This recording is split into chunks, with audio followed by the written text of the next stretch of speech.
Agora a gente tem informações vindo pelo periódico Haaretz de Israel de que uma zona tampão, uma zona de defesa de 20% da faixa de Gaza deve surgir no sul, em Rafah, na passagem com o Egito, que claro já implica mais um país no assunto.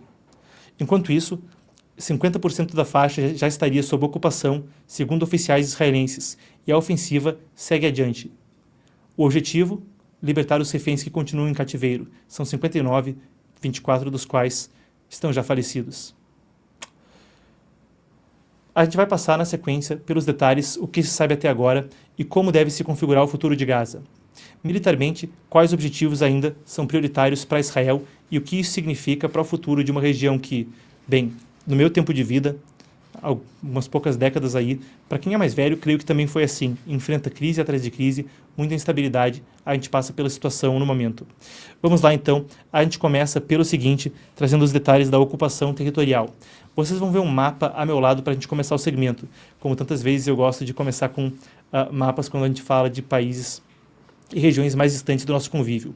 Esse, divulgado pela organização Breaking the Silence, é uma organização de veteranos lá de Israel. Vamos recapitular então a situação territorial. Israel atualmente afirma ter controle sobre mais da metade do território de Gaza. E há relatos de que a população palestina também tem sido empurrada para zonas cada vez menores. As áreas próximas à fronteira estão sob ocupação contínua. Então vocês veem esse desenho. Essa faixa em vermelho, próximo das áreas fronteiriças, estão sob ocupação contínua no momento. A gente tem relatos de que casas, plantações, outras construções foram destruídas. Segundo relatos dos próprios soldados, isso tornou a região inabitável de forma deliberada. E imagens de satélite como essa também mostram novas bases militares sendo construídas. Isso visa então também, da perspectiva israelense, criar uma zona tampão e uma zona de segurança para evitar massacres como o que houve no 7 de outubro de 2023. Um relatório da mesma organização que publicou esse mapa, a Breaking the Silence, uma organização de veteranos então das Forças de Defesa de Israel, as tão notórias IDF, eles são uma organização, vale dizer, contrária à ocupação que acontece agora, então eles fizeram esse relatório trazendo, a partir dos relatos de pessoas que estão lá, questões críticas, e falou o seguinte: soldados teriam recebido ordens para demolir qualquer estrutura que pudesse servir de abrigo ao Hamas, de fábricas a árvores centenárias. É uma zona de segurança que avança mais de 3 quilômetros além da fronteira, então essa fina linha vermelha representa uma zona de segurança 3 quilômetros além da fronteira. Isso também é corroborado por relatos dos soldados à Associated Press para o governo de Netanyahu. O objetivo é enfraquecer o Hamas e pressionar pela libertação dos reféns. Até uma errata que eu vejo aqui na apuração, no início da reportagem, eu falava que dos 59 reféns, 24 deles estariam mortos. É o contrário, infelizmente, 24 apenas ainda vivos, 35 já detidos lá como cadáveres. Lembrando, Netanyahu defende manter o controle de segurança em Gaza, mesmo após o final da guerra. Ele não quer qualquer perspectiva de forças de segurança ali, sob um governo que não o israelense. Ele teme que isso poderia ensejar em outro ataque como o de 7 de outubro. Agora falamos da outra cor que está no mapa. Ali embaixo, em azul, vocês veem em Rafah os preparativos, segundo o periódico Haaretz, com outras fontes também corroborando isso, de uma zona tampão. Essa linha azul, então, representa 20% do território de Gaza, segundo a apuração do Haaretz. Antes do início da guerra, cerca de 200 mil pessoas viviam nessa região, hoje ela está praticamente deserta. Essa zona, então, se estende do corredor de Filadélfia, ali próximo à fronteira com o Egito, até o corredor de Morag, uma área no centro de Gaza que já está sob controle israelense. É esse vermelho que cruza a faixa aí. Netanyahu também defendeu o plano de Trump, ou pelo menos aspectos desse plano, com emigração voluntária, então permitir que as pessoas que queiram se mudar de lá tenham destinos para onde elas podem sair. Ele defende ainda que a zona tampão seja permanente. Netanyahu defende que uma zona tampão, uma zona que gera esse espaço entre a própria Gaza e Israel, como um espaço de segurança para garantir que não haja ataques como o de 7 de outubro, seja permanente. Enquanto a ofensiva avança, no topo da lista de prioridades de Israel em Gaza está um complexo sistema subterrâneo. A gente discute agora o que é chamado de o metrô de Gaza. E uma das principais preocupações de Israel. A gente começa isso com um relato histórico. Em 2014, 13 terroristas armados saíram de um túnel perto de um kibbutz, o kibbutz de Sufa, na fronteira com Gaza.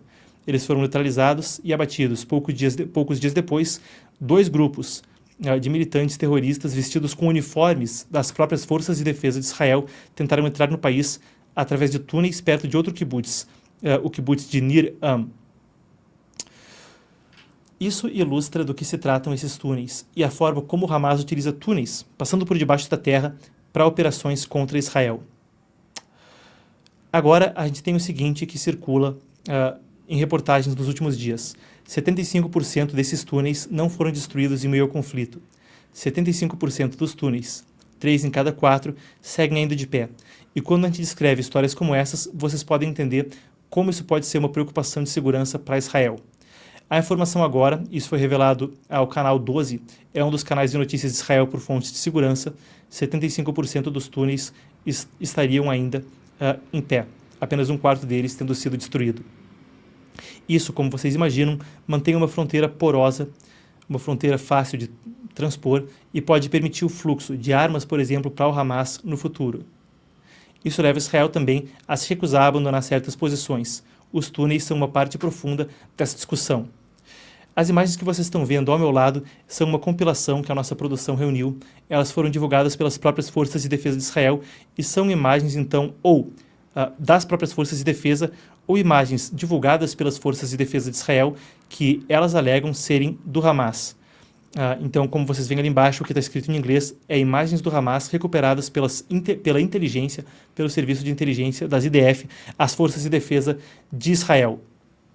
Quando a gente fala mesmo dessa passagem de Rafah ali no sul de Gaza, aquela faixa que estava em azul no mapa que a gente mostrou anteriormente naquela foto de satélite, em fevereiro, há só 2 meses atrás, Israel Katz, o ministro da Defesa de Israel, afirmou ter visto pessoalmente vários túneis, alguns abertos, outros fechados, mas que cruzavam para o Egito. O que, claro, é possível inferir, pode ser uma passagem que permita que armas entrem e que cheguem ao Hamas em Gaza. A gente também acrescenta que o Hamas mantém reféns nesses túneis. Uma mulher de 85 anos, uma das vítimas capturadas em 7 de outubro, relatou às autoridades que ela foi transportada por vários quilômetros através de passagens subterrâneas e até se reuniu com outros reféns em câmaras amplas dentro desses túneis. Se isso parece uma preocupação grave, o exército israelense também vê dessa forma. A nossa apuração traz o seguinte: o exército de Israel era conhecido como referência em guerra subterrânea e era o único do mundo com uma brigada inteira dedicada a esse tipo de combate. Mas, ainda assim, a complexidade dos túneis agora surpreende as forças de defesa de Israel. Não era coisa pouca não, tá? Essas brigadas, cães treinados, unidades de elite, óculos de visão noturna e equipamentos comuns não funcionam nesses ambientes. Então era uma coisa que era especializada, uma questão que ia diretamente a essa questão, explosões em espaços fechados, o combate ali, vocês podem imaginar uma coisa terrível. Agora, 3 em cada 4 túneis permanecem de pé em Gaza. De quantos túneis exatamente a gente está falando? Quantos túneis há? Por que mais deles não foram destruídos? É para aí que a gente vai no resto da nossa apuração nesse segmento. Percebam o seguinte número. A estimativa é de que existam até 720 quilômetros de túneis e mais de 5.000 postos de acesso, mais de 720 quilômetros de túneis. Em termos comparativos, para você aí que mora em uma das grandes metrópoles brasileiras, é mais do que a distância entre São Paulo e Rio de Janeiro consideravelmente. Eu estou falando com vocês de Curitiba hoje e a minha cidade natal de Porto Alegre, olha, não vou lembrar de cabeça, mas a distância também é por aí.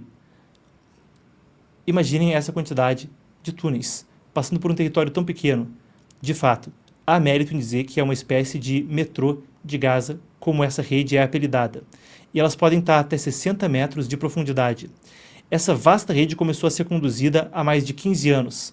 Passam por debaixo de casas, escolas, hospitais, mesquitas, o que também significa um reforço daquela acusação de utilizar a própria população como um escudo humano. E parece que o solo arenoso lá, a areia, facilita esse tipo de escavação também. Agora, a gente tem o seguinte para ajudar a gente a substanciar essa apuração.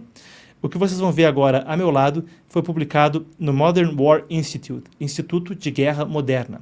Isso vem de John Spencer. Ele é um veterano especialista em guerra em ambientes fechados e em guerra urbana moderna. E esse instituto tem ligações à Academia de West Point, de Nova York. A Academia de West Point é equivalente nos Estados Unidos. mal comparando, a Academia Militar das Agulhas Negras no Brasil, a AMAN. É lá onde se formam os oficiais nas Forças Armadas dos Estados Unidos. E enquanto esse instituto não representa a opinião oficial deles, eles deixam isso bem claro, é um fórum de debate altamente qualificado, e John Spencer, um dos principais especialistas. Ele recentemente publicou um artigo falando exatamente sobre esse tema, e a gente usa alguns dos pareceres e da opinião especializada dele para substanciar o que a gente está discutindo agora. Para começar, ele fala o seguinte: segundo ele, uma equipe do Hamas demoraria cerca de 1 ano para cavar apenas 1 quilômetro e gastaria para esse 1 quilômetro cerca de 275 mil dólares. Bem mais aí do que R$1 milhão numa conversão esboçada. Significa que o custo total da rede poderia passar de $1 bilhão. O que nos leva à próxima pergunta. $1 bilhão. $1 bilhão. Então, de onde é que vem o dinheiro do Hamas para construir isso? Bem, uma das possibilidades. Israel acusa Hamas de desviar materiais de construção destinados à população civil para a construção de túneis. Segundo o exército israelense, são mais de 5 mil caminhões que já transportaram cerca de 181 toneladas, melhor dizendo, 181 mil toneladas de insumos que deveriam ser usados em obras de infraestrutura civil. A gente tem um relatório do NGO Monitor, que é um instituto de pesquisa que monitora ONGs. Claro, aqui tentando fazer bom jornalismo, a gente não quer utilizar uma fonte que, afinal de contas, é de um dos lados desse conflito. Então a gente traz o NGO Monitor, que é um instituto de pesquisa que monitora ONGs, e ele trouxe uma apuração muito interessante. Segundo ele, desde 2007, quando o Hamas assumiu o controle de Gaza, o grupo passou a desviar parte de ajuda humanitária internacional para fortalecer a sua infraestrutura militar, pagar salários e consolidar seu poder político. E parte desses recursos foi usado, segundo o NGO Monitor, para preparar o massacre de 7 de outubro, incluindo a construção de mais túneis e o estoque de armas e suprimentos do Hamas. Há relatos até de que o grupo continuou explorando o mercado de auxílio internacional de forma paralela mesmo depois da invasão. Essa apuração trazendo o seguinte: Mercy Corps e a NIRA, duas organizações sem fins lucrativos sediadas nos Estados Unidos, são citadas nesse relatório por dependerem de listas de beneficiários fornecidas pelo Ministério do Desenvolvimento Social de Gaza. O Ministério filiado ao Hamas, então, estavam recebendo esses recursos dessas organizações. Outra alternativa é o Irã. Você acompanhou a cobertura disso aqui nesse canal. Um documento recentemente divulgado por Israel revelou conversas entre o comandante do Hamas, Yahya Sinwar, e o chefe militar do Hamas, Mohammad Deif, ambos já eliminados ao longo do conflito, e nos diálogos havia conversas sobre $500 milhões vindo do regime do Irã para o Hamas. Apesar da crise econômica no Irã, esse pedido teria sido aceito, segundo o que divulga Israel. Agora, vale a pena a gente acrescentar que túneis não são uma questão nova ao longo da história. Vou fazer uma digressão, mas isso está chegando em algum lugar, eu prometo.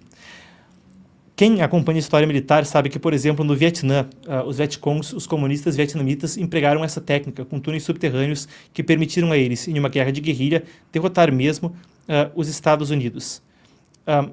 Agora, isso é um caso histórico. Acontece que, seguindo nessa exploração histórica, a gente vai ver no Oriente Médio, túneis são construídos por séculos como força de resistência, e muitos deles perduram. Acontece que construir esses túneis é muito mais fácil do que destruir eles, o que ajuda a gente a entender também a estatística de 3 a cada 4 túneis do Hamas ainda de pé. Ora, Estado Islâmico, outros também, vão por aí. O fato é, eu quero que a gente volte para aquele artigo do John Spencer. Ele traz o seguinte, ele explica por que uma parte dos túneis, apenas 1/4, foi destruída. Segundo ele, fazer um túnel colapsar exige explosivos por quase todo ele, que é um método muito caro e, no caso do Hamas, poderia levar anos. Afinal de contas, a gente fala de aí pelo menos 720 quilômetros de túneis. Ele disse que há sim túneis críticos que precisam ser erradicados, mas que enquanto essa estatística vai mudar, eles não serão completamente eliminados, seria improvável, quase impossível. Entretanto, alguns túneis-chave, como por exemplo esses na fronteira do Egito, devem ser eliminados, segundo o parecer dele, para impedir que o Hamas tenha de fato acesso a armas. Mas muitos dos túneis não são tão críticos militarmente, apesar de fazerem parte dessa rede tão extensa. Com o fim da guerra em Gaza, a pergunta que fica é: o que acontece com esses túneis? E, ao longo da ocupação israelense, eles poderiam voltar a ser uma ameaça no futuro? Muito bem, fica aí então a nossa cobertura especial de hoje a respeito de Gaza.